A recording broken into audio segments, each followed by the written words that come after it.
মানব জীবনে এমন কতকগুলি বদভ্যাস, খারাপ গুণাগুণ, এমন কতগুলো বদ চরিত্র আছে, মানুষ যদি সেখান থেকে একটু বেঁচে থাকে তাহলে সে নির্বিঘ্নে আল্লাহ রাব্বুল আলামিনের প্রিয় পাত্র হতে পারে। এমন 10টা বদভ্যাসের কথা, এমন 10টা খারাপ কোরআনে বর্ণিত স্বভাবের কথা, আল্লাহ যেগুলা পছন্দ করেন না, আর আল্লাহ জানায় রাখছেন এই 10টা বদভ্যাস থেকে যদি আমরা নিজেদেরকে ফিরিয়ে নিতে পারি তাহলে আল্লাহ রাব্বুল আলামিনের প্রিয় পাত্র হওয়া আমাদের জন্য কোনো ব্যাপার না। সুবহানাল্লাহ ওয়া বিহামদিহি। 1 নম্বরে কোরআন বলছে দুনিয়ায় যত খারাপ গুণ আছে সব খারাপের একটা আম্মা আছে। মায়ের পেটের থেকে যেরকম হয় না, ডিম থেকে যেরকম বাচ্চা হয়, সব খারাপের আম্মার নাম হচ্ছে মিথ্যাচার। কি বলছে? মিথ্যাচার। এই মিথ্যা যেখানে, সব খারাপের শুরু সেখানে। আল্লাহ রাব্বুল আলামিন বলছেন সূরা আল ইমরানের ভিতরে, দুনিয়ার মানুষ আমি তোমাদের জন্য এইটাকে কিয়ামত পর্যন্ত দায়িত্বের মধ্যে দিলাম। দুনিয়াতে কেউ যদি মানুষ হিসাবে আল্লাহর সামনে অ্যাকসেপ্টেড হতে হয়, আল্লাহর সামনে তাকে যদি দাঁড়াতে হয়, তাহলে মানুষ যেন এই অভ্যাসটার থেকে নিজেকে সরায় নেয়। আল্লাহ কোরআনে বলছেন, যখন কোরআনের ব্যাপারে, ইসলামের ব্যাপারে, আল্লাহ রাব্বুল আলামিনের সত্যের ব্যাপারে কারোর সামনে কিছু বলা হয়, এক শ্রেণীর মানুষ আছে এরকম নয় যে তারা বোঝে না, এরকম নয় যে সত্য চিনেন, আল্লাহর দিন জানেন, এরকম নয়, কিন্তু এই মানুষের চরিত্রই হচ্ছে মিথ্যাচার করা। হাজার বোঝানোর পরেও সে সেখান থেকে সরে যায়। আপনি আমাদের সমাজে এরকম মানুষ খুঁজে পাবেন যার ক্যারেক্টারই হচ্ছে মিথ্যাচার করা। যত বুঝ তারে বুঝান, সে বলবে সে তাল গাছ আমার। আছে না এই চরিত্রের লোক? আল্লাহ কোরআনে তাদের কথা বলছেন, ফামান হাজ্জাকা ফীহি মিন বাদি মা জাআকা মিনাল ইলম, তোমার কাছে জ্ঞান এসে যাওয়ার পরেও, প্রমাণ থাকার পরেও তোমার কাছে যদি এই সংবাদ, এই কাহিনী সম্পর্কে কেউ যদি বিবাদে জড়াতে চায়, কোরআনের সত্যাসত্য নিয়ে কেউ যদি কথা বলতে চায়, আল্লাহ একটা অভিনব এবং কঠিন চ্যালেঞ্জ দিয়েছেন। আল্লাহ বলতেছেন ফাকুল তাআলাও, তুমি তাদেরকে বলো আসো আসো, নাদু আবনানা ওয়া আবনাকুম, তোমাদের বাচ্চাদেরকেও মাঠের মধ্যে ডাকো, আমাদের বাচ্চাদেরকেও মাঠের মধ্যে ডাকি, তোমার সন্তানরাও লাইনে দাঁড়াক, আমার সন্তানরাও লাইনে দাঁড়ায় যাক। ওয়া নিসাআনা ওয়া নিসাকুম, তোমাদের স্ত্রীদেরকেও লাইনে দাঁড় করাও, আমাদের স্ত্রী পরিবারদেরকেও আমরা লাইনে দাঁড় করাই। ওয়া আনফুসানা ওয়া আনফুসাকুম, আর নিজের মধ্যে থাকবো না তা হবে না, পরিবার থাকবে, সন্তান থাকবে, সাথে সাথে আমরাও দুইজন সামনে দাঁড়ায় যাই। আল্লাহ বলছেন সুম্মা নাবতাহিল, এরপরে আল্লাহর কাছে সাহস থাকলে তোমরা নাবতাহিল করো। নাবতাহিল মানে কি? আল্লাহর সামনে দাঁড়ায় বলো সত্যবাদী যে আল্লাহ যেন তাকে রক্ষা করেন, আর যদি সত্য জানার পরেও মিথ্যা হয় তাহলে আল্লাহ যেন আমাদের প্রতি লানত করেন। আসো এসে দাঁড়ায় যাই, আমরা দাঁড়ায় আল্লাহর সামনে বলি। আল্লাহ বলতেছেন ফানাজআল লানাতাল্লাহি আলাল কাযিবিন, মিথ্যা কথা যে বলবে তার উপরে আল্লাহ লানত হোক। সাহস থাকলে তুমি এইটা করে দাঁড়াও, হয়তো আসমান থেকে তখনই তোমার জন্য উপর থেকে বজ্রপাত হয়ে অন্য কিছুই তোমাকে ধ্বংস করা হবে না, কিন্তু মিথ্যাবাদী যদি তুমি হও আর সাহস করে যদি সত্য জানার পরে অস্বীকার করো, আল্লাহ বলছেন এই লানত তুমি দুনিয়া আখিরাতে তোমার উপরে চোখে দেখবে। আল্লাহ বলছেন যারা এরকম জেনে বুঝে সত্য অস্বীকার করে, আপনি বললেও কিন্তু তারা রাজি হবে না, রাজি হবে না। আল্লাহ বলছেন যে এরা হচ্ছে লানাতুল্লাহি আলাল কাযিবিন, এরা মিথ্যুক। এই মিথ্যুকদের প্রতি আল্লাহ লানত। প্রিয় ভাইরা, আল্লাহ রাব্বুল আলামিন এই জন্য বলছেন ওয়াইলু ইয়াউমা ইযিল লিল মুকাদ্দিবিন, ওই দিন তো যেই দিবসের ব্যাপারে তারা আল্লাহ রাব্বুল আলামিনের সত্য জানার পরেও মিথ্যা আরোপ করেছে। আল্লাহ বলছেন ওয়াইলুন, আল্লাহর পক্ষ থেকে তাদের প্রতি অভিসম্পাত। আল্লাহ বলছেন আল্লাযীনা ইউকাযযিবুনা বিয়াউমিদ্দিন ওয়া মা ইউকাযযিবু বিহি ইল্লা কুল্লু মু'তাদিন আসিম, কেবলমাত্র সীমা লঙ্ঘনকারী পাপিষ্ঠ ছাড়া এ বিষয়ে কেউ মিথ্যা আরোপ করতে পারে না। প্রিয় ভাইরা, তাহলে মানব জীবনের সবচেয়ে বড় মিথ্যাটা কি? আমরা মনে করি লোকের সাথে লোকে কথা বলার সময় মিথ্যা কথা বলা, সন্তানের সাথে বাজারে যাওয়ার সময় আনবো না জেনেও মিথ্যা প্রতিশ্রুতি দিয়ে দেওয়া, স্ত্রীর জন্য এই খরচটা করব না জেনেও স্ত্রীর সন্তুষ্টির জন্য মিথ্যা কথা বলা, এগুলা মিথ্যা। কিন্তু এর থেকেও বড় মিথ্যা কি, আল্লাহর সত্য জানার পরেও, ইসলাম জানার পরেও, শরীয়ত জানার পরেও আল্লাহর বিধানের উপরে উন্নত কোনো বিধান নাই, শরীয়তের থেকে ভালো কোনো দ্বন্দ্ববিধি নাই, আল্লাহর জমিনে আল্লাহর নীতিতে চললে এর থেকে ভালো ফলাফল আসতে পারে না, এইটা বিশ্বাস করার পরেও দলখানা হওয়ার কারণে, গোষ্ঠীখানা হওয়ার কারণে, বিভিন্ন ধরনের আইডিওলজি বিশ্বাস করার কারণে ইসলামী শরীয়তকে বিশ্বাস করতে পারে না, এরকম মানুষ আছে না ভাই? আল্লাহ বলছেন এদের থেকে বড় মিথ্যুক আল্লাহর জমিনে আর কেউ নাই। অতএব প্রিয় ভাইয়েরা, সবসময় ইমানদারদেরকে এইটাকে হিসাব করে চলতে হবে। ইয়াকুম ওয়াল কিজ ফা ইন্নাল কিযবা ইয়াহদি ইলাল ফুজুর। নবী বলতেছেন মিথ্যা থেকে বেঁচে থাকো, নিশ্চয়ই মৃত্যুকে সবসময় ফুজুরের দিকে তার পথ দেখায়, তাকে সীমালঙ্ঘনের দিকে, গুনার দিকে তাকে নিয়ে যাবে, আর নিশ্চয়ই জেনে রাখো ফুজুর তোমাকে জাহান্নামে নিয়ে যাবে। অতএব মিথ্যা আমার জীবনে থাকবে না, এটাই হচ্ছে আমার শেষ কথা। চেষ্টা করবো ইনশাআল্লাহ। তবে যারা ব্যবসা করেন তারা হালকা মিথ্যা বলতে পারবে, শুধু বলবেন আপনি আমার বউনির কাস্টমার, আপনার মতো চেনা লোক বলে কেনা দামে দিলাম, এইটুকু মিথ্যা আমরা বলতেই পারি, তাই না ভাই? সন্তানকে শুধু এইটুকু মিথ্যা বলবেন, এবার খালি পাস করে দেখ, তবে সাইকেল কিনে দেবো, হে কিনে দেবো, সে কিনে দিব, রেজাল্ট করার পর তার এই কথা আপনি বলে যাবেন, এইটুকু মিথ্যা বলা জায়েজ আছে না ভাই? খবরদার। নবীজি বলছেন ইয়ারকি করে, ফাজলামি করেও সাহাবায়ে কেরাম মিথ্যা বলতেন না। একজন বুজুর্গের কথা, সালাফের কথা আছে, যিনি মদিনা থেকে দামেস্ক পর্যন্ত 1100 কিলোমিটার নবীজির একটা হাদিস নেওয়ার জন্য গেছেন। শুনছেন অমুক সাহাবীর একজন ছাত্র ছিল, সেই সাহাবীর আরেকজন ছাত্র ছিল, মুতাওয়াতির রিওয়ায়াত, 3 জন থেকে হাদিস পাওয়া বিরাট ব্যাপার। নবীজি সাল্লাল্লাহু আলাইহি ওয়াসাল্লাম আর মধ্যে একজন, তার কাছে গেছেন, যাওয়ার পরে বুঝছেন আপনি আজ থেকে 1200 বছর আগে 1100 কিলোমিটার যাওয়া মানে কি? উনি পৌঁছানোর পরে দেখেন উনি তার ঘোড়া একটা ছুটে চলে গেছে, একটা পাত্র নিয়ে ডাক দিচ্ছে আয় আয় আয় আয় আয় আয় আয়, এরকম করে আমরা ডাক দেই না, কিছু হারাই গেলে, ছুটে গেলে তারে বসে আনার জন্য। ও কাছে চলে আসছে, আস্তে করে ধরে বাঁচছে। উনি দেখছেন যে এই পাত্র দিয়ে আয় আয় আয় আয় বলছে, ওই পাত্রটার মধ্যে আসলে কিছু ছিল না। উনি তার কাছ থেকে আর হাদিস নেন নাই।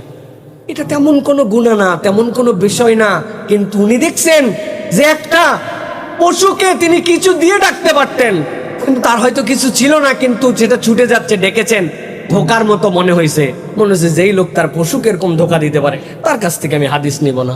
আল্লাহু আকবার। তারা ছোট্ট থেকে ছোট্ট বিষয়ে কি পরিমাণ কনসাস তাদের মধ্যে ছিল, কি পরিমাণ সতর্ক।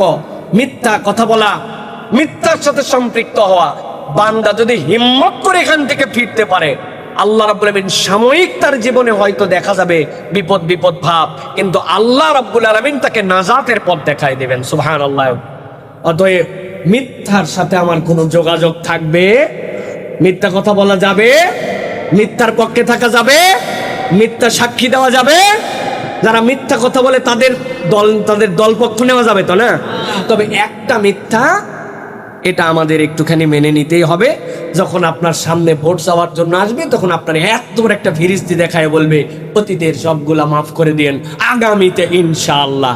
এই ইনশাআল্লাহ করে 50 বছর পার হয়েছে, কিন্তু ওনাদের চরিত্র বদল হয় না। হিসাব বরাবর করতে হবে প্রিয় ভাইয়েরা।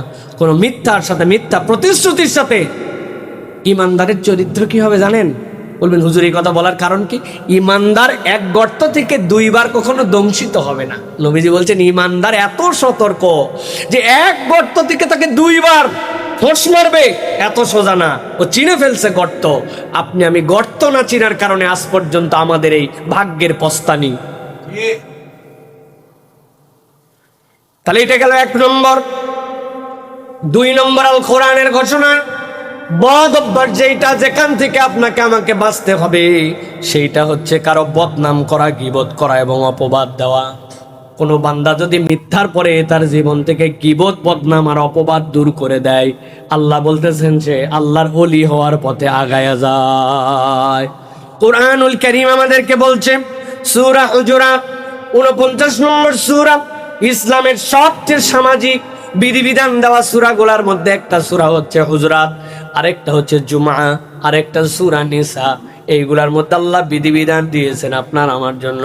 আল্লাহ বলছেন ইমানদারদের জন্য দায়িত্ব, ওয়ালা ইয়াগতাব বা'দুকুম বা'দা আইয়ুহিব্বু আহাদুকুম আন ইয়াকুলা লাহমা আখি মাইতান ফাকারিহতুমু। আল্লাহ বলছেন আমি তোমাদের জন্য বললাম, একজন অপর ভাইয়ের জন্য গীবত করো না। তোমরা দুনিয়াতে থাকতে কেউ তোমার মৃত ভাইয়ের গোশত খাওয়া অপছন্দ করো না। ফাকারি তুমু, আমি জানি আল্লাহ বলতেছেন তোমরা এটাকে ঘৃণা করো, কিন্তু তোমার মরা ভাইয়ের গোশত খাওয়াকে ঘৃণা করলেও তোমরা 2 জন 3 জন একত্রিত হলে তোমরা বাদাম দিয়ে যেরকম বিট লবণ খায়, ইমানদারের কম করে গীবত খায়, ঠিক কি না? গীবত আর গীবত, গীবত মানে কি ভাই? কারো পেছনে মিথ্যা কথা বলা, কারো পিছনের সত্য কথা বলা, তার সত্য দোষী তার অনুপস্থিতিতে বলার নাম গীবত। আর তার পিছনে যদি আপনি অনুপস্থিতিতে মিথ্যা কথা বলেন, সেটা তো বুহতান, সেটা তো অপবাদ। কিন্তু ওই লোকের দোষ আছে জানার পরেও আপনি তার পিছনে ওই কথাটা বলে দেন ওই লোকের অনুপস্থিতিতে, এইটা আমাদের সমাজের সবচেয়ে কলুষিত চরিত্র। আল্লাহ বলছেন তোমার মায়ের পেটে একটা বাচ্চা হয়েছে, তুমি বড় ভাই, মা ওই বাচ্চাটাকে মৃত ভূমিষ্ঠ করছে, তুমি চিন্তা করছো আমার মায়ের পেটে 9 মাস ছিল, ফালাই দিয়ে কি লাভ?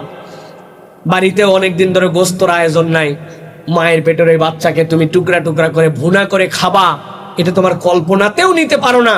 আল্লাহ বলছেন অথচ যেটা কল্পনায় নিতে পারো না, ওই রকম গুনাহ তুমি নামাজ পড়ে যে দোকানে বসে থাকে করো। আছে না ভাই?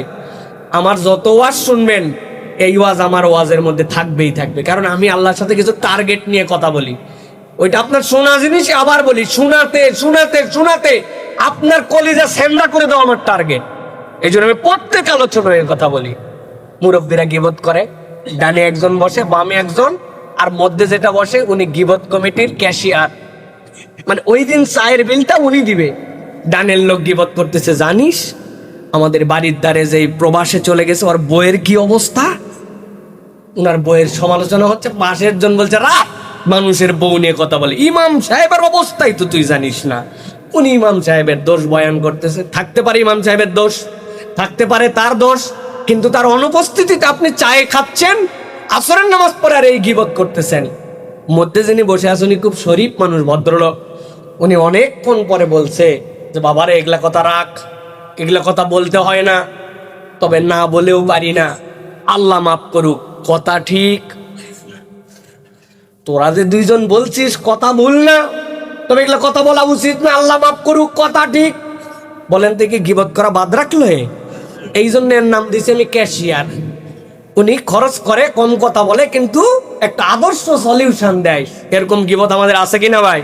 কি এর হুজুর মুজুর কিচ্ছু বাদ নাই, বসলেই পিছনে কথা শুরু হয়ে গেল।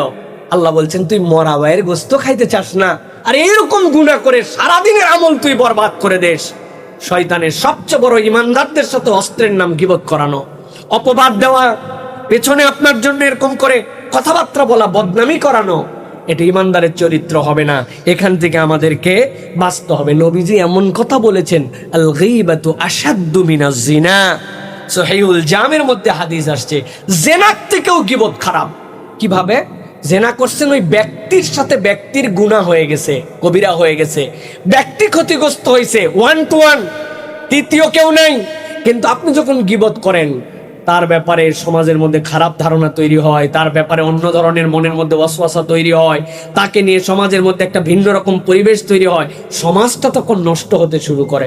এই জন্য গীবত করব না, মুখে লাগাম লাগাতে হবে, মুখ যেখানে সেখানে চলানো যাবে না। প্রিয় ভাইয়েরা, চায়ের দোকান এইগুলার থেকে আপনাকে অ্যাভয়েড করতে হবে। রাসূলুল্লাহ সাল্লাল্লাহু আলাইহি ওয়াসাল্লামের কাছে এসে জিজ্ঞাসা করছে, ইয়া রাসূলুল্লাহ, নাজাত কেমনে পাবো? নবীজি বলছেন 3টা কাজ করো, নাজাত পেয়ে যাবা। 1 নম্বর কি? আমসিক আলাইকা লিসানাক, তুমি তোমার জিহ্বারে লাগাম দাও। 2 নম্বর ওয়ালিয়াসআকা ফি বাইতিক, বাইতুক, তুমি তোমার বাড়ির মধ্যে থাকতে শুরু করো, বাইরে যাবা না। আর 3 নম্বরে নবী করিম সাল্লাল্লাহু আলাইহি ওয়াসাল্লাম বলছেন, তোমার গুনার জন্য আল্লাহর কাছে চোখের পানি ফেলো। এই 3 কাজ করে যে আল্লাহর নবী বলছেন নাজাত প্রাপ্ত সে। সুবহানাল্লাহ। বাড়িতে থাকার মানে কি? বেশি বেশি বাড়ি থাকো, বাইরে ঘুরো না, হুদামিস আড্ডা দিও না, আড্ডাবাজি করো না, চায়ের দোকানকে তোমার পছন্দের আইটেম বানায়ও না, মোড়ের থেকে একটু ঘুরে আসি, বন্ধুর সাথে একটুখানি মাঠের মধ্যে বসে বাদাম খেয়ে আসি, এগুলো ইমানদারের ক্যারেক্টার হবে না। অতিরিক্ত সময় বাড়িতে চলে যাও। নবীজি বলছেন এর মধ্যে তোমার নাজাত আছে। তাহলে আমাদের 2 নম্বর বাজে অভ্যাস, আমাদেরকে গীবত থেকে ফিরতে হবে। দুটো টিপস দেই, কোনো ব্যাপার শোনা মাত্রই যাচাই বাছাই ছাড়া প্রচার করবেন না। অন্যের দোষ নয়, নিজের দোষ আগে দেখার চেষ্টা করেন। পেট ভর্তি গু নিয়ে বের হওয়া মাত্র উজু করা লাগে যার, সেই গুয়ালা পেট নিয়ে আরেকজনের দোষ আমি খুঁজি কেমনে? আমার তো একটু ভাবা দরকার, কি অবস্থা আমার, আমি পুরাটাই ভিতরটুকু আমার কি অবস্থা। এই জন্য আমাদেরকে এই ক্ষেত্রে সতর্ক হতে হবে। 3 নম্বর বদভ্যাস, অহংকার এবং গর্ব। এখান থেকে আমাদেরকে বাঁচতে হবে প্রিয় ভাইরা। অ্যারোগেন্স, এটা আমাদের জীবনের সবচেয়ে বড় খারাপ দিক। অ্যারোগেন্স অফ নলেজ, এটাও একটা বাহাদুরি। এই গর্ব আমাদেরকে দিন থেকে ফিরায় দেয়, বাহাদুরি করে, পণ্ডিতি করে। ইহুদিদেরকে এই অ্যারোগেন্স অফ নলেজে শেষ করে দিছে। ওরা জানতো আল্লাহর নবী হচ্ছেন নবী, সত্য নবী, কিন্তু কেবলমাত্র ইসহাক আলাইহিস সালামের বংশ থেকে আসে নাই জন্য নিতে পারে নাই। শুধুমাত্র একটা কারণ, ইসহাক আলাইহিস সালাম তাদের পয়গম্বরের সিলসিলা, আর নবীজি আসছেন ইসমাইল আলাইহিস সালাম থেকে, সব চিনার পরেও মানে নাই। জ্ঞানের বাহাদুরি, অহংকার, এটা আমাদেরকে ধ্বংস করে দেয়। এখান থেকে আমাদেরকে বাঁচতে হবে। এই জন্য আল্লাহ রাব্বুল আলামিন কুরআনুল কারীমের মধ্যে বলেছেন, ইলাহুকুম ইলাহু ওয়াহিদ ফাল্লাযীনা লা ইউমিনুনা বিল আখিরাতি কুলুবুহুম মুনকিরাতুন ওয়া হুম মুস্তাকবিরুন। আল্লাহ বলতেছেন আমাদের ইলাহ একক ইলাহ, অনন্তর যারা পরকাল জীবনে বিশ্বাস করে না তাদের অন্তর সত্য বিমুখ। আর তাদের এই সত্য বিমুখতার অন্যতম কারণ তাদের আচরণে প্রকাশ পাইছে অহংকার। আল্লাহ এই জন্য কোরআনে বলছেন, লা জারামা আন্নাল্লাহা ইয়ালামু মা ইউসিররুনা ওয়া মা ইউলিনুন ইন্নাহু লা ইউহিব্বুল মুস্তাকবিরিন। রব্বুল আলামিন কখনো কোনো পাপিষ্ঠ পাপাচারী আর রব্বুল আলামিন কখনো অহংকারীকে পছন্দ করেন না। অহংকার হচ্ছে আল্লাহর চাদর, এই চাদর ধরে বান্দা কখনো টানাটানি করতে পারে না। কোনো বিষয়ে অহংকার করার কোনো সুযোগ নাই। অহংকার মানে কি?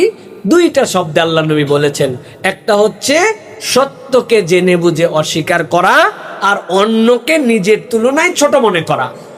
এই দুটো হচ্ছে অহংকার।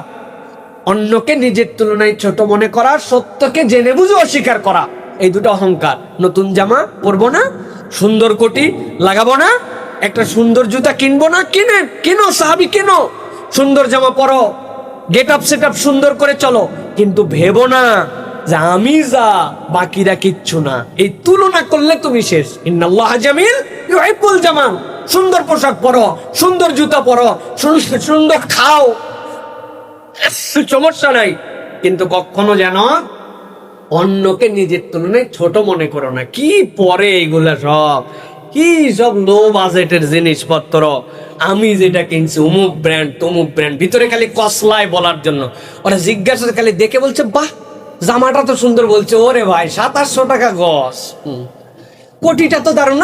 আরে কি নর্মাল মনে করছেন আপনি? কি বঙ্গবাজার থেকে নেওয়া, অমুক ব্র্যান্ডের দোকান থেকে নেওয়া 4500 টাকা।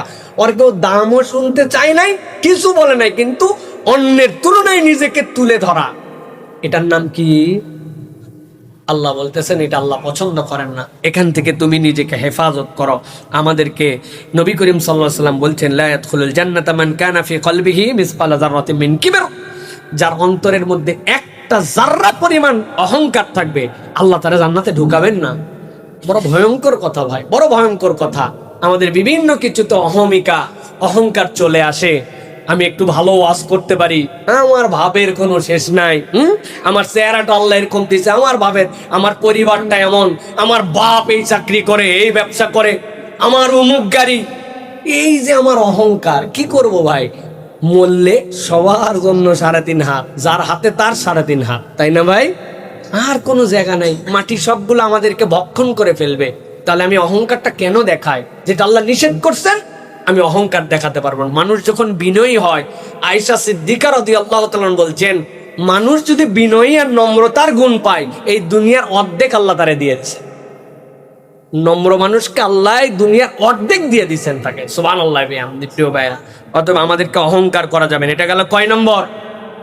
3 নম্বর। যে কারো টিপস দেই দুইটা। যে কারো ভালো দেখার অভ্যাস করেন, মানুষের মধ্যে ভালো দেখার অভ্যাস করেন, আর নিজের সাফল্যকে আল্লাহর অনুগ্রহ মনে করেন, যেটা আমার ক্রেডিট না, আমি এই সময় সিদ্ধান্ত নিয়েছিলাম বলে, আমি এই প্ল্যান করছিলাম বলে, আমি এই জমি ওই সময় কম দামে প্ল্যান করে কিনে রাখছিলাম বলে, আমার দাদা অমুক করছিল বলে, মানে আপনার এই আমি যেখানে থাকবে বুঝবেন হ্যাডাম সেখানে থাকবে, ঠিক না ভাই? এই জন্য ইসলামের নাম আমিত্ব বিসর্জন দেওয়ার নাম। হজের সফর আমিত্ব বিসর্জন দেওয়ার সফর। আল্লাহ এটা ট্রেনিং করান, হজে নিয়ে যায়। তুই যাই হোস না কেন, মুজদালিফায় ওই বালুর উপরে শুয়ে থাকা লাগবে। তোমার যত কোটিপতি হোক তোমাকে এই 2 খণ্ডই কাপড় পরা লাগবে। তোমার দামি জুতা কেনার পৃথিবীর 1 নম্বর ক্ষমতা থাকলেও তোমার পায়ের মধ্যে স্যান্ডেল আর চপ্পল পরে তোমাকে ঘোরা লাগবে। তুমি যেই হও না কেন, চুল তোমার ন্যাড়া করে ফেলা লাগবে। আল্লাহ বলছেন আমিত্ব বিসর্জন দেওয়ার ট্রেনিং আল্লাহ রাব্বুল আলামিন বান্দাকে দেন। অথবা আমাদেরকে খেয়াল রাখতে হবে। 4 নম্বরে রাগ এবং আবেগ নিয়ন্ত্রণ। এটা যদি আমাদের না থাকে তাহলে এটা আমাদের জীবনকে ধ্বংস করে দিবে। প্রিয় ভাইয়েরা, আল্লাহ রাব্বুল আলামিন কুরআনুল কারীমের মধ্যে বলেছেন ওয়াল কাযিবিনাল গাইজ ওয়াল আফিনা আনিন নাস। মানুষের সর্বশ্রেষ্ঠ গুণাগুণের 2টা, রাগকে নিয়ন্ত্রণ করতে পারে আর মানুষকে মাফ করে দিতে পারে। সুবহানাল্লাহ।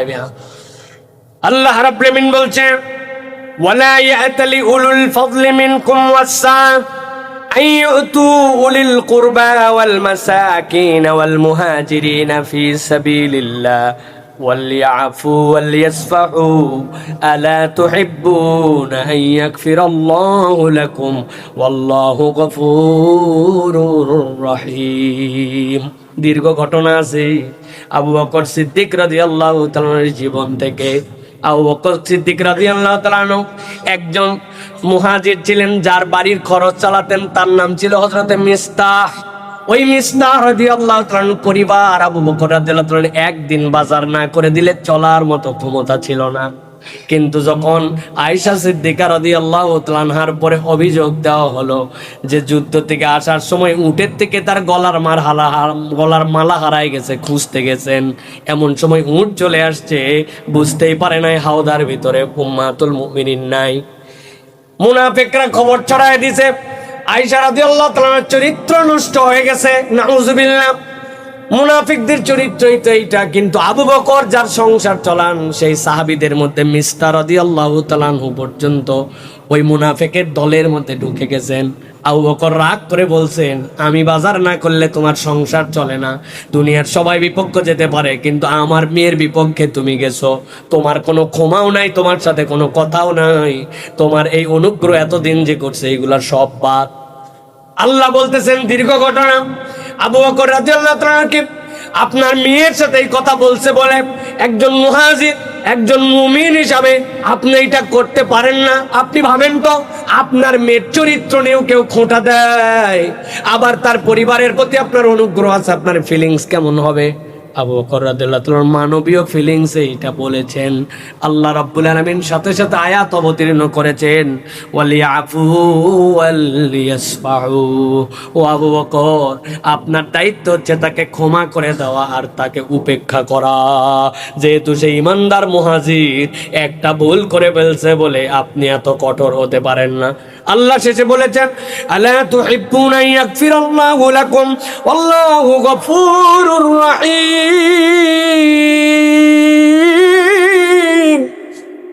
আল্লাহ বলতেছেন আমি আল্লাহ আপনাকে জিজ্ঞাসা করতে চাই আলা তুহিব্বুন, তুমি কি এটা পছন্দ করো নাকি যে তুমি যদি তাকে উপেক্ষা করো আর তার ভুল ক্ষমা করো, রব তোমাকে মাফ করে দিবেন? তুমি কি এটা চাও নাকি?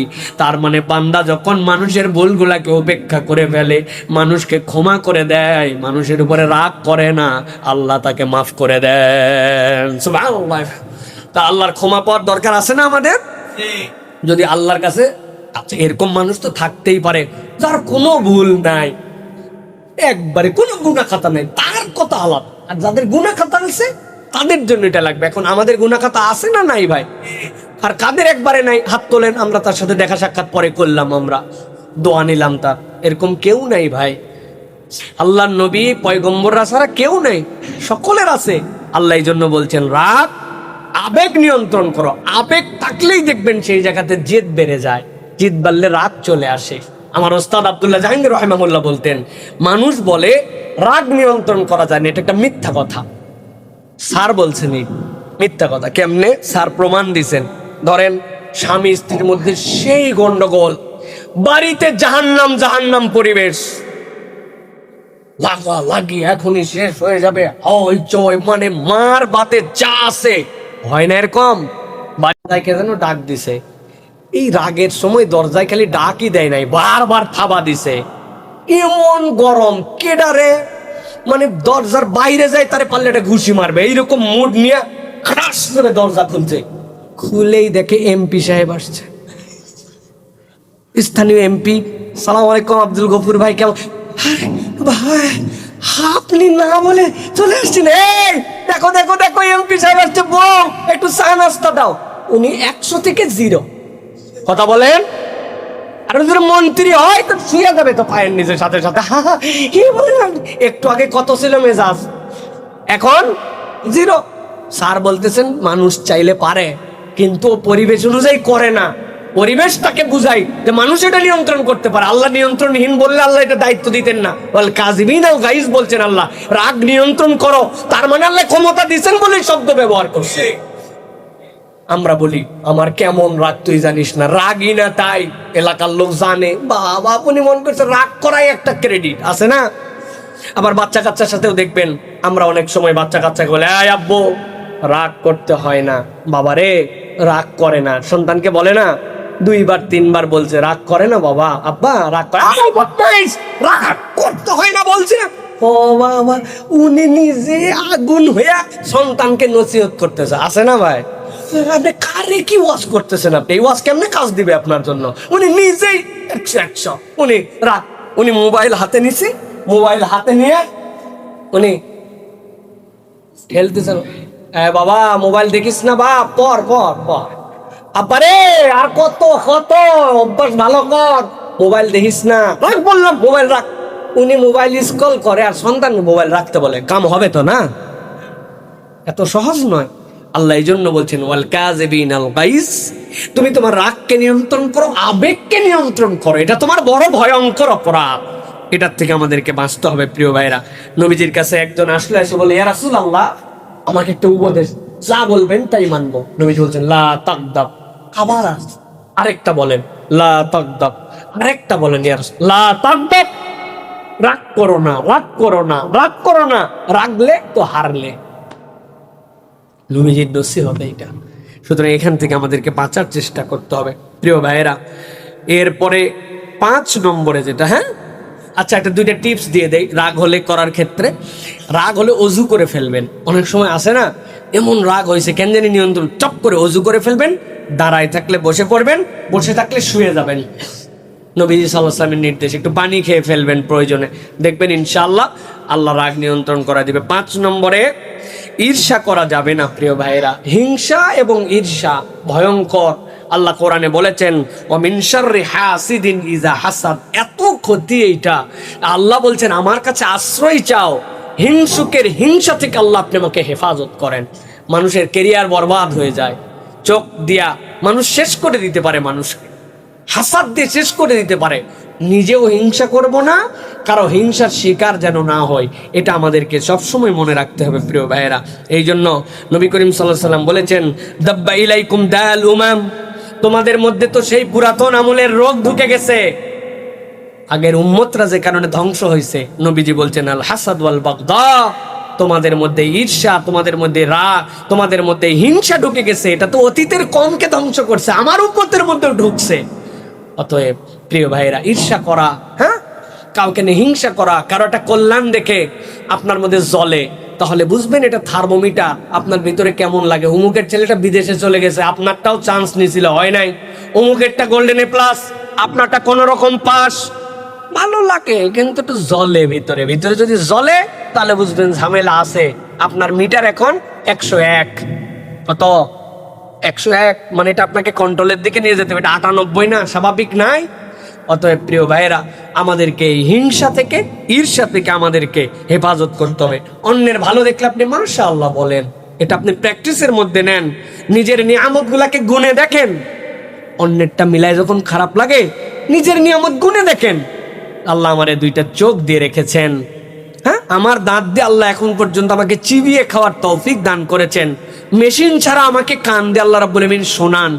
টাকা পয়সা না থাকলেও কোনো বাপের বেটার হিম্মত নেই আমার পাগল বলে, তার খবর আছে, ঠিক না ভাই?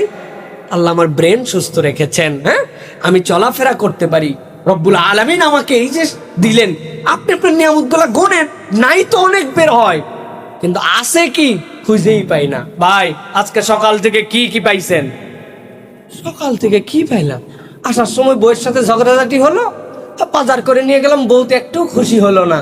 হ্যাঁ, আপনার এই দুটাই শুধুমাত্র সারা দিনের অর্জন মনে করছেন, অথচ আপনি পায়ে হেঁটে বাজারে গেছেন, বাজার করতে পারছেন। কত বাজারের মধ্যে আপনার সামনে লোক হাত ভিক্ষা চাইছে, আপনি তারে দিতে না পারেন, অন্তত আপনার হাত এরকম হয় নাই। আল্লাহ আপনার হাত উঁচু রাখছে, আল্লাহ আমারে বাজারে ভিক্ষুক হিসেবে নিয়ে যায় নাই, ক্রেতা হিসেবে নিয়ে গেছিল। আপনি শেষ করতে পারবেন রবের নিয়ামত গুনে গুনে, কিন্তু আমরা আল্লাহর নিয়ামত খুঁজে পাই না জন্য আমাদের এই অবস্থা। অতএব প্রিয় ভাইরা, হিংসা নয়, ঈর্ষা নয়, আল্লাহ রাব্বুল আলামিনের কাছে এর থেকে আমাদের পানা চাইতে হবে। 6 নম্বরে অপচয়। আল্লাহ রাব্বুল আলামিন অপচয়কারীকে অপছন্দ করেন। হ্যাঁ, এটা হচ্ছে ইসরাফ, ওয়েস্টফুলনেস। এটা আমাদের কমন ক্যারেক্টারের মধ্যে পড়ে গেছে প্রিয় ভাইরা। অপচয় আমাদের লাইফ স্টাইলের মধ্যে ঢুকে গেছে। এটা লোক দেখানোর সাথে অপচয় অনেক সময় আসে। আল্লাহ রাব্বুল আমিন বলছেন, ইন্নাল মুবাযযিরিনা কানু ইখওয়ানাশ শায়াতিন ওয়া কানা আশ-শাইতানু লিরাব্বিহি কাফুরা। দুনিয়ার মানুষ জেনে রাখো, অপচয়কারী হচ্ছে শয়তানের ভাই, আর আল্লাহ বলছেন শয়তান তার রবের সাথে কুফরি করেছে।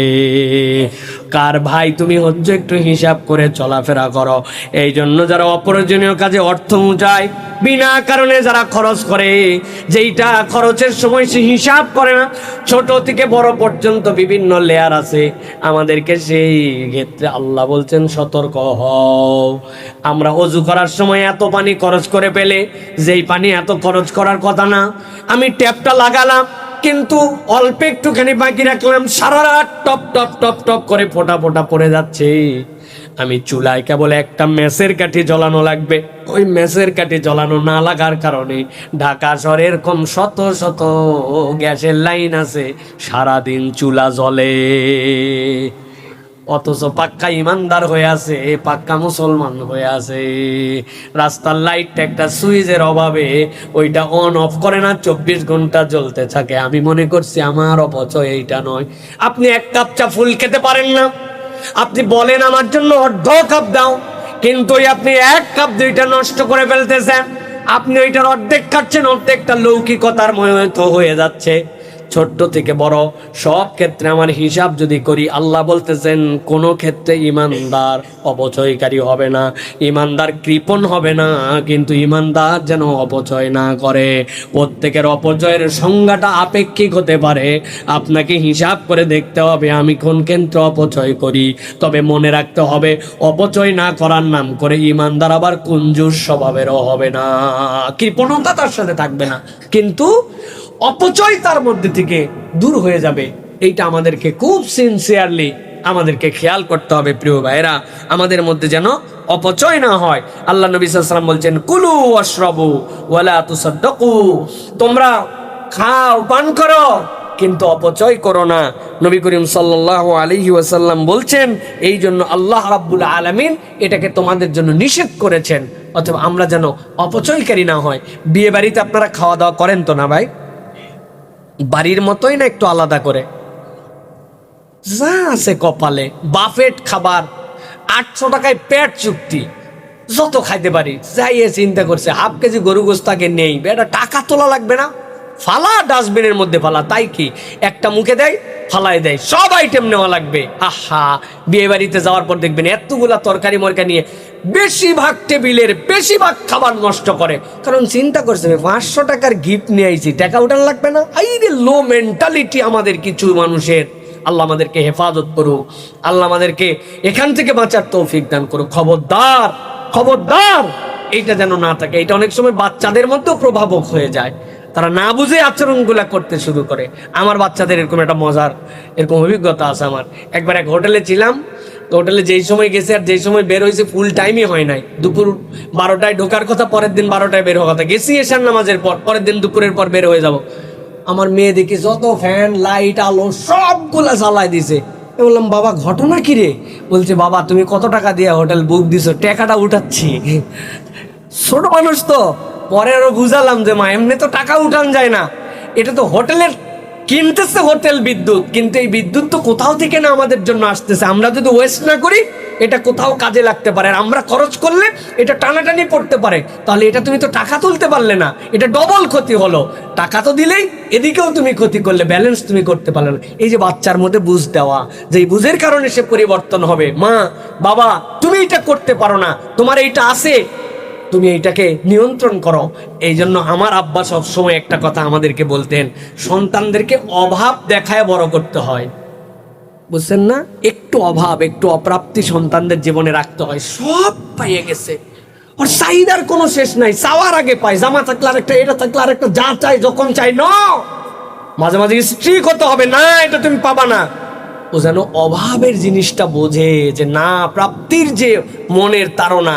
আমাদের দেখবেন একটা চিপসের প্যাকেট নিল, অর্ধেক খালো নষ্ট করে ফেলে। একটা বিস্কুট নিল, চাইলো আপনি দিয়ে দিলেন। একটা ললিপপ নিল, ললিপপ পুরা শেষ করবি, তাছাড়া আর জিন্দেগিতে তুই ললিপপ পাবি না। ও আর জীবনে ললিপপ চকলেটই খাবে না, কারণ এক ললিপপ শেষ করা বিরাট ঠেলা আছে,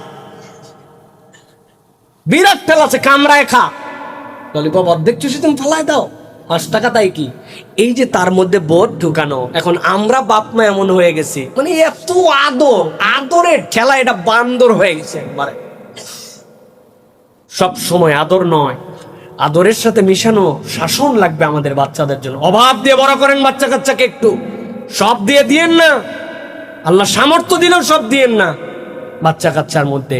এই জন্য এইটা আমাদের বাচ্চা কাচ্চার মধ্যে থেকে যেন না হয়। অহংকার হয়েছে বাচ্চা কাচ্চার, কোন স্কুলে পড়ো, অমুক ইন্টারন্যাশনাল স্কুল, বলার সময় ওরে বাবা রে বাবা, ওর ভাবই আলাদা, কি শেখায় না শেখায় না, কিন্তু ওর মধ্যে একটা ভাব হয়েছে অমুক অমুকেরা এই স্কুলে পড়ে, সেই স্কুলে পড়ে, সে পড়তে পারে না। বাচ্চা কাচ্চাকে আমরা অহংকারী করে বড় করতেছি, বিনয় না দিয়ে বড় করতেছি, অভাব মুক্ত করে দিয়ে বড় করতেছি, স্বভাব খারাপ করে দিয়ে বড় করতেছি। খুব সাবধান প্রিয় ভাইরা, খুব সাবধান। এখান থেকে আমাদেরকে সতর্ক হতে হবে, মাটির সাথে পা লাগায় রাখা তাদেরকে শিখতে হবে। গ্রামে নিয়ে যাওয়ার পরে দায়িত্ব দিয়ে পাঠাবেন, সব বাড়িতে যা, চাচার পরিচয় নে, দাদার পরিচয় নে, বড় বাপের পরিচয় নে, কে কোন জায়গায়, সকলের খোঁজ খবর নিতে হবে, সবার বাড়িতে যেতে হবে। গ্রামে চিনানোর জন্য নিয়ে যান, যে গ্রামে গ্রাম কেমন, সেখানকার পরিবেশ কেমন, তারা কোন পরিবেশে থাকে। একদিন গ্রামের স্কুলে যখন যাবেন তোকে তাকে নিয়ে যায় বসায়, দেখায় নিয়ে আছেন এই স্কুল দেখো। আমাদের এগুলো কোনো ট্রেনিং নাই, মানবিক কোনো ট্রেনিং নাই প্রিয় ভাইরা। আমরা মনে করছি বাচ্চা কাচ্চাটা পয়দা করছি আর হলারের মধ্যে ঢুকাই দিছি, ওই দিক দিয়ে ধান দিছি, একবারে পুরা চাল হয়ে রেডি হয়ে বস্তা বের হয়ে। এত সহজ না। বাচ্চা কাচ্চাকে নিয়ন্ত্রণ করে এই জিনিসগুলি আমাদের জন্য খুব জরুরি প্রিয় ভাইরা। এটা গেল তাহলে আমাদের জন্য অপচয় 6 নম্বর। 7 নম্বরে একটা বদভ্যাস কোরআনে বলছে, নামাজে বা কাজে অলসতা। আমাদের নামাজের মধ্যে অলসতা, এটাকে ইসলাম এবং কোরআন খুব খারাপ ভাবে আমাদের জন্য উপস্থাপন করেছে। আল্লাহ বলেছেন, ওয়ালা তুতি কুল্লা হাল্লাফিম মাহিন হাম্মাজিম মাশাইম বিনামিম। আল্লাহ বলতেছেন, অহংকারী, অলস আর দোষে মত্তদের আপনি অনুগত্য করবেন না। কিছু মানুষ আছে অলস, কোনো কাজ নাই, সারাদিন আড্ডাবাজি করেন সারাদিন, আর নিয়মতান্ত্রিকতার কোনো জীবন নাই। আল্লাহ রাব্বুল আমিন বলতেছেন, এই অলস মানুষদের সাথে কোনো সম্পর্ক নাই। আর ওয়াইলুল লিল মুসাল্লিন, যারা নামাজে অলসতা করে, আল্লাহ বলছেন এটাই হচ্ছে সবচেয়ে বড় অলসতা। নামাজ সঠিক সময় আদায় করে না, আদায় করলে রুকু সিজদা তার ইচ্ছা মতো হয়, আল্লাহর ইচ্ছা মতো হয় না। এই জন্য আমি শতবার আপনাদের কাছে বলছি, কেউ যদি তার নামাজের ফোকাস ঠিক করতে চায়, তাকে 3টা ক্ষেত্রে মনোযোগী হতে হবে। 1 নম্বরে অন্ততপক্ষে 2টা সূরা ফাতিহা আর নামাজের যেই তাসবিহগুলি, এগুলার অর্থ আপনাকে জেনে নিতে হবে। 2 নম্বর, যখন দাঁড়াবেন ডানে বামে তাকাবেন না, আপনার চোখের ফোকাস ঠিক করতে হবে। দাঁড়ানো অবস্থায় সিজদার জায়গায়, রুকু অবস্থায় 2 পায়ের মাঝে, দুনিয়ার কোনো দিকে তাকানো যাবে না, একদম ওইটাকে আপনার বিন্দু ঠিক করে আপনাকে ওই দিকে তাকায়া মনোযোগের 2 নম্বর। আর 3 নম্বর রুকু আর সিজদা 7 তাসবির কমে উঠা যাবে না। এই 3 কাজ যদি আপনি 7 দিন করেন, আপনার নামাজের মনোযোগ 80% ঠিক হয়ে যাবে, 80% ঠিক হবে। চ্যালেঞ্জ এইটা। অলসতা করা, এক ওয়াক্তের নামাজ গড়ায় গড়ায় আরেক ওয়াক্তে নিয়ে চলে যাওয়া, এটা আমাদের জন্য যেন স্বভাব না হয়ে যায়। প্রিয় ভাইয়েরা, মাঝে মাঝে মানুষের ভুলে হতে পারে, কিন্তু কাজের ঠেলায় নামাজ পড়ে না, আছে না ভাই? প্রচুর ব্যস্ততা, হুজুর ধান কাটার ব্যস্ততা, মাঠে কাজ, এই জন্য আল্লাহরে হাইকোর্ট দেখায়, সময়ের মালিক আল্লাহরে সময় দেখায়, কাজ করতে পারতেছি না ব্যস্ততার কারণে, অফিসের কারণে, চাকরির কারণে হুজুর নামাজটা পড়তে পারি না। আহা, কত বড় কপাল পোড়া আছে না আমাদের। সাংসারিক কাজের জন্য জোহরের নামাজ মহিলারা পড়ে না, এই যে আমার কথা শুনতেছে, অনেক মহিলারা পড়ে না, চিন্তা করছে এখন সময় হয় না, এখনো গোসল করলাম না, এখনো ঘর গোছানো হয় নাই, রান্না এখনো টেবিলে দেওয়া হয় নাই, ঠেলতে ঠেলতে 3:30, এরপরে চিন্তা করছে ওয়াক্ত তো শেষ, আসরের হয়ে যাবে, গোসল টোসল করে একবারে ধপাস করে মাটিতে বসে জোহর আসর মাগরিব একসাথে পড়ে। এরকম কিছু মহিলা আছে। মায়েরা, আপনি যদি বসে নামাজ পড়েন, আপনার নামাজই তো হবে না। আপনার শারীরিক ক্ষমতা থাকার কারণে আপনাকে দাঁড়ায় নামাজ পড়া ফরজ, আর আপনি নামাজ পড়ার আসন বানাইছেন বসে। আপনি যতটুক পারেন আপনি ততটুকু আপনাকে দাঁড়াতে হবে, এটা আল্লাহর পক্ষ থেকে নির্দেশনা। আল্লাহ বলছেন সালাত তার ওয়াক্ত মতো ফরজ, আপনি নামাজে অলসতা করেন, গাফলতি করেন, এটা বড় খারাপ গুণ। এই জন্য কাজগুলাকে ছোট ছোট ভাগ করতে হবে, আর প্রতিদিন আমাদের কিছু ভালো কাজের টার্গেট নির্ধারণ করতে হবে। আজকে 10 জনকে সালাম দিব, আজকে 10টা টাকা দান করব, আজকে 2 জনের সাথে হাসি মুখে কথা বলবো, একজনের সাথে কৌশলে কথা বলার সময় তার নামাজ কালামের খবরকে নিয়ে একটু নামাজের দাওয়াত দিয়ে দিব। যার যতটুক আছে সেই প্ল্যানিং থাকতে হবে, একটা ছোট্ট প্ল্যানহীন জীবন না, যেরকম ইচ্ছে সেরকম চলছে গাড়ি, একদম যাত্রা বাড়ি, এর কোনো মাথা নাই আগা নাই কিচ্ছু নাই, ঠেকবেই তো ওই জায়গায় যাই, এরপরে তো গেলে পরে বিয়ের মধ্যে নেমে যাবে, গাঙের মধ্যে নেমে যাবে, অতএব সাইরে দিছে আমার উপরে, শুয়ে গেলাম একবারে। না, এটা জীবন হতে পারে না। ইমানদারের জীবন এটা হিসাব কিতাব করা জীবন হবে। এটা গেল আমাদের জন্য 7 নম্বর। 8 নম্বর, প্রতিশ্রুতি ভঙ্গ করা। কোরআন বলতেছে ওয়াদা খেলাপকারী আল্লাহর কাছে বিরাট বড় অপরাধী। আল্লাহ কোরআনে বলেছেন ইয়া আইয়ুহাল্লাযীনা আমানু আউফু বিল উকুদ। আল্লাহ সূরা মায়েদার মধ্যে বলছেন তুমি যদি ওয়াদা করো, ইমানদার তুমি ওয়াদা রেখে দাও। ইমানদার যদি ওয়াদা খেলাপকারী হয়, আল্লাহর কাছে সেই ব্যক্তির আর মূল্য থাকে না। এই জন্য নবীজি বলছেন আয়াতুল মুনাফিকি সালাস, এর মধ্যে অন্যতম একটা হচ্ছে দেয়া ওয়াদা আখলাফা, যখন সে প্রতিশ্রুতি দেয় সে তখন ওয়াদা খেলাপ করে। ইমানদারের এটা একটা বড় খারাপ গুণ। মুনাফিকের দিকে মানুষ চলে যেতে পারে, আমরা ওয়াদা খেলাপকারী হয়ে যায়। আর একবার যদি টাকা ধার নেয়, তাহলে যে কতবার ঘুরায় এটা কেবল আল্লাহ জানে, ঠিক না ভাই? আহা, কি চরিত্র আমাদের। বাড়িতে থাকি ডাক দিছে, এই আব্দুল গফুর ভাই আছেন নাকি? বেটারে পাঠাইছে, ভিতরে আছে ঠিকই, যাইয়া বল আব্বা নাই। বেটা আবার একটু চালাক, এসে বলছে যে চাচা আব্বা বললো আব্বা বাড়িতে নাই। তাহলে বিপদ বাড়লো না কমলো ভাই? এই যে আব্বা বললো আব্বা বাড়িতে নাই, এই যে ওয়াদা খেলাপ করা, প্রতিশ্রুতি ভঙ্গ করা, আর সরকারি প্রতিশ্রুতি ভঙ্গ করা তারও সাংঘাতিক। ও টাকা নিয়ত করেই নিচে ব্যাংকে জীবনে ফেরত দিবে না। 5টা ব্যাংক দেউলিয়া হয়ে গেল, আমানতদারেরা কোটি টাকার আমানত 5,000 টাকা পায় না। কারা নিয়ে গেল? মাটির নিচে টাকা চলে গেছে নাকি কারুনের ধন হিসাবে? টাকা কি কেউ গিলে খেয়ে ফেলছে নাকি? এরা ইচ্ছা মতো ব্যাংককে এমন ভাবে তারা এটাকে ট্র্যাপের মধ্যে ফেলছে। এক ব্যাংকের থেকে 100 কোটি টাকা নিয়ে ওই টাকা দিয়ে আরেক ব্যাংকে শোধ দিছে। দেখাইছে যে হাই হাই, এই লোকের টাকা দেওয়ার কথা আরো 2 মাস পরে, এদিকে 100 কোটি টাকা নিয়ে 100 কোটি টাকা শোধ দিয়ে দিছে। দিয়ে বলছে আমাকে এখন 500 কোটি টাকা দেন। ওই 500 কোটি আরেক ব্যাংকে যায় শোধ দিছে। দিয়ে দেখছে এই লোক তো বাপরে বাপ কবে টাকা দেওয়ার কথা এখন দিছে। ব্যাংকিং গেম খেলে ওই 500 কোটি টাকা দোকান থেকে 5,000 কোটি টাকা উঠায়া পুরো ব্যাংকিং সিস্টেম নষ্ট করে দিয়া চলে গেছে বিদেশ, চলে গেছে জেলে, চলে গেছে আমেরিকায়, চলে গেছে কানাডায়। মনে করতেছে পার পেয়ে গেলাম। পার পাওয়া এত সোজা না। আল্লাহ দুনিয়ার থেকে বাইরে হওয়া যায় না। মায়ের এমন ভাবে আল্লাহ দুনিয়া আখেরাতে দিবেন, জিল্লতির কোনো শেষ থাকবে না। ইমানদার কখনো ছোট থেকে বড় প্রতিশ্রুতি ভঙ্গ করবে না। আমাদের যে ওয়াদা যেন খেলাপ না হয়, এটা আমাকে সতর্ক থাকতে হবে। অনেক সময় আছে ইনশাল্লাহ বলি আমরা মিথ্যা কথা বলার জন্য, আছে না? ইনশাল্লাহ দিয়ে দিব, তার মানে ও বদমাইশ দিবে না জন্য ইনশাল্লাহ বলছে। এতে মনের মধ্যে একটা মজবুত যেটা একটা মিথ্যা ইনশাল্লাহ, আছে না? এটা আছে বলেন না, এটা বুঝেন। মদ খাওয়া হারাম, তাই না?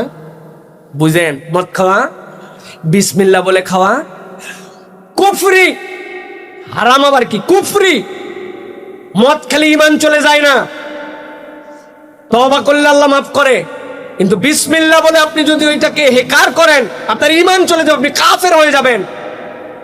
আপনার প্রতিশ্রুতি ভঙ্গ করা গুনাহ, কিন্তু ইনশাআল্লাহ বলে যদি প্রতিশ্রুতি ভঙ্গ করেন আপনার ঈমান চলে যেতে পারে। বুঝে কথা বলেন। আমরা অনেক সময় এই সকল মিথ্যা কথাবার্তা বলি, ইনশাল্লাহ দিবনি, ইনশাল্লাহ আসবনি, ইনশাল্লাহ চলে আসলাম। ও জানে আসবে না, কে ইনশাল্লাহ বদমাইশি করে ইনশাল্লাহ বল।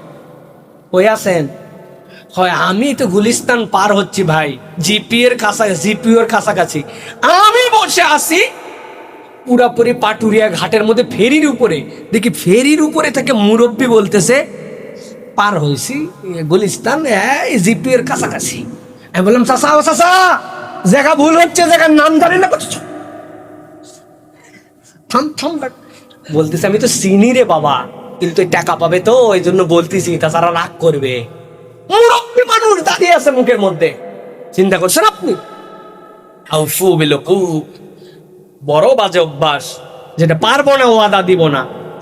এই চরিত্রের মানুষগুলো কি লোক রে, যেমন লোক হোক আমি ওয়াদা রাখতে পারবো না, দিব না। ঠিক আছে না কথা ইনশাল্লাহ? প্রিয় ভাইয়েরা, এরপরে 9 নম্বরে গোপন পাপ করা। এটা মানব জীবনের বিরাট বিপর্যয়কর একটা বাজে অভ্যাস। উপরে উপরে পাপ করে না, কিন্তু গোপনে গোপনে গুনাহ করে। আল্লাহ রাব্বুল আমিন কোরআনুল কারীমে বলতে বলে ইয়ালামু খাইনাতাল আয়ুন ওয়া মা তুখফিস সুদূর। সূরা গাফিরের ভিতর আল্লাহ বলেছেন 40 নম্বর সূরার 19 নম্বর আয়াত, আল্লাহ বলছেন তিনি চোখের গোপন চাহনি, অন্তরের লুকায়িত বিষয়ও জানেন। তোমার চোখ কি চায়? উপরে দেখছে কিছুই দেখে না, কিন্তু ওই চোখ দিয়ে যা দেখে ভিতরে আগুন ঢুকায় নিছে। মুরব্বী এত বড় দাড়িওয়ালা, চিন্তা করছে এই মুরব্বী খারাপ চিন্তাই করতে পারে না। মহিলা একটা গেছে, কি যে ভাবছে। আল্লাহ বলতেছেন ইয়ালামু খাইনাতাল আয়ুন, আল্লাহ তোমার চোখের চাহনির ওই গবেষণার বিষয়টা অন্তরে কি গেছে সেটাও আল্লাহ জানেন। পাবলিক তোমার ব্যাপারে খুব ভালো ধারণা করে আছে। হুজুর মানুষ, একেবারে মুত্তাকির আব্বা, আবুল মুত্তাকি, উনি একদম অন্তরে কোনো খারাপ চিন্তা করে না, ভিতর শেষ। আল্লাহ বলছেন ওয়া মা তুখফিস সুদূর, অন্তরের ভিতর কাছে ওইটাও আল্লাহ জানেন। অতএব গোপন গুনাহ করা যাবে না প্রিয় ভাইয়েরা।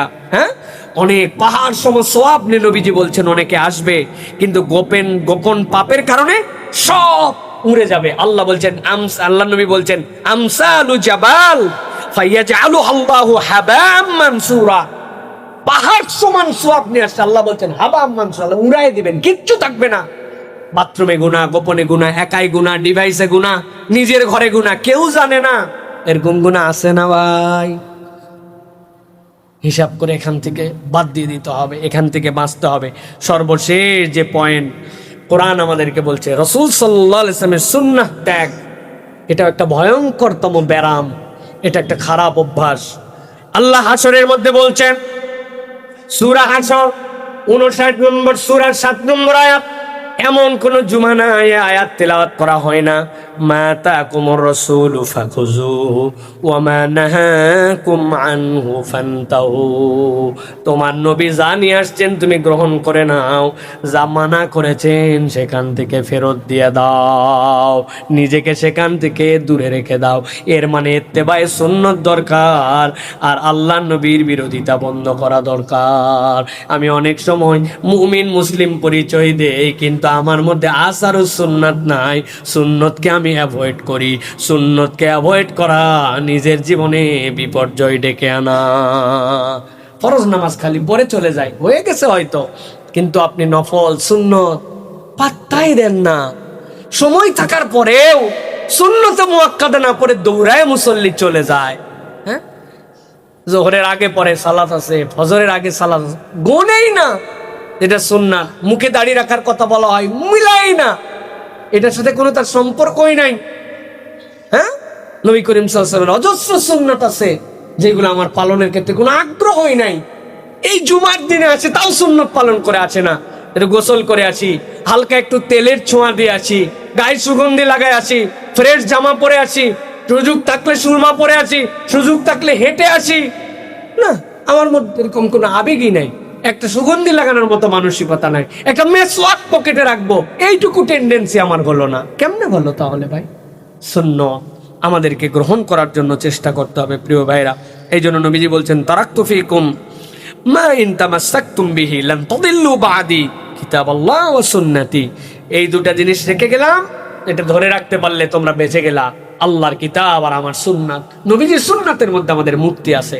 তাহলে আমাদেরকে সুন্নাত তরকের মতোই মানসিকতা আমাদেরকে বাদ দিয়ে দিতে হবে, পারবো ইনশাআল্লাহ? তাহলে যেটা বলছি আবার সিরিয়াল করি।